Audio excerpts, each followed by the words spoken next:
My name is Amanda Baise, and I live in Virginia Beach, Virginia. Thank you for giving me this opportunity to speak to you today.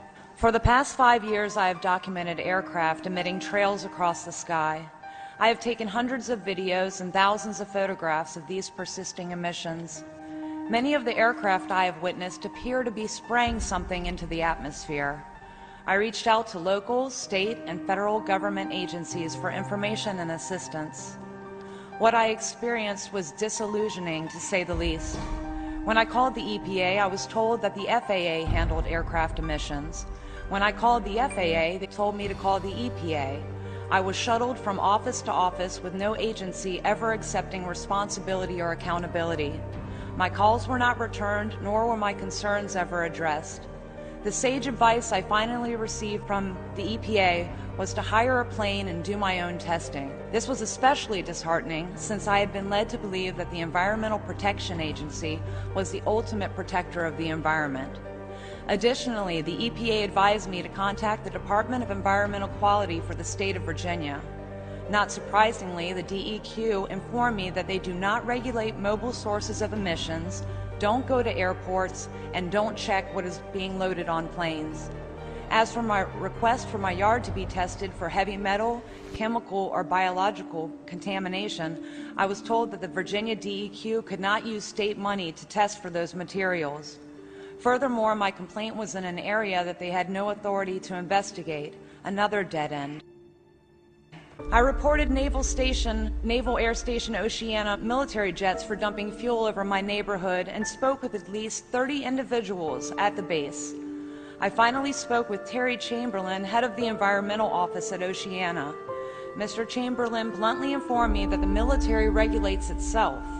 Needless to say, they continue to dump unburnt fuel over the residents living close to the base. For several years, I electronically reported on airplane pollution using the Environmental Violations Form on EPA's website, epa.gov/tips.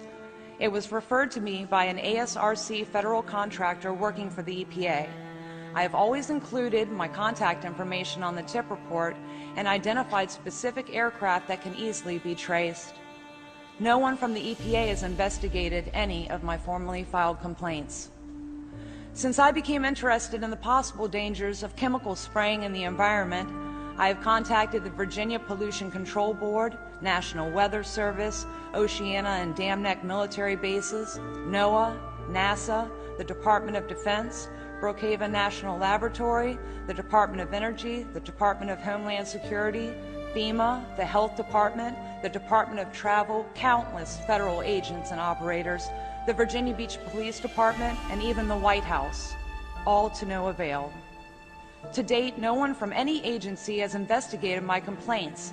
I was told to talk to my local representatives. Every agency I contacted responded to my reports by telling me that I was seeing condensation from engine exhaust. Aircraft engines do emit water vapor, of course, but vapor that quickly dissipates. What I was witnessing was persistent and long-lasting. How can anyone reasonably conclude that a particular aircraft emission is merely a contrail without testing it? That is both unscientific and irresponsible. Chemtrails, as opposed to contrails, is the term used to describe persistent aircraft emissions. There is a rising international concern about the existence of airborne chemical spraying, bolstered by a growing body of scientific evidence. What is in the air that we are breathing? One chemtrail activist from California decided to have his hair tested for heavy metals at his own expense. High levels of strontium and barium were uncovered. I have a copy of his lab results that he voluntarily sent to me.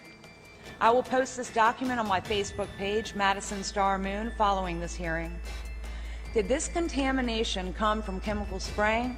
How can we know if local, state, and federal agencies refuse to take ownership of the issue, to provide testing and usable data, and ultimately regulate when required?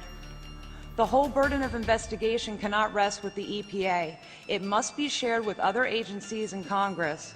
However, there must be clear lines of authority so that the public is fully informed and protected. The stated purpose of this hearing is to consider the full range of pollution generated by aircraft. The desire for investigation into chemical spraying has become a worldwide phenomenon. We are counting on you as the protectors of the environment to act. No more runarounds for citizens deeply concerned about the health of the world and the individuals that inhabit it. Thank you.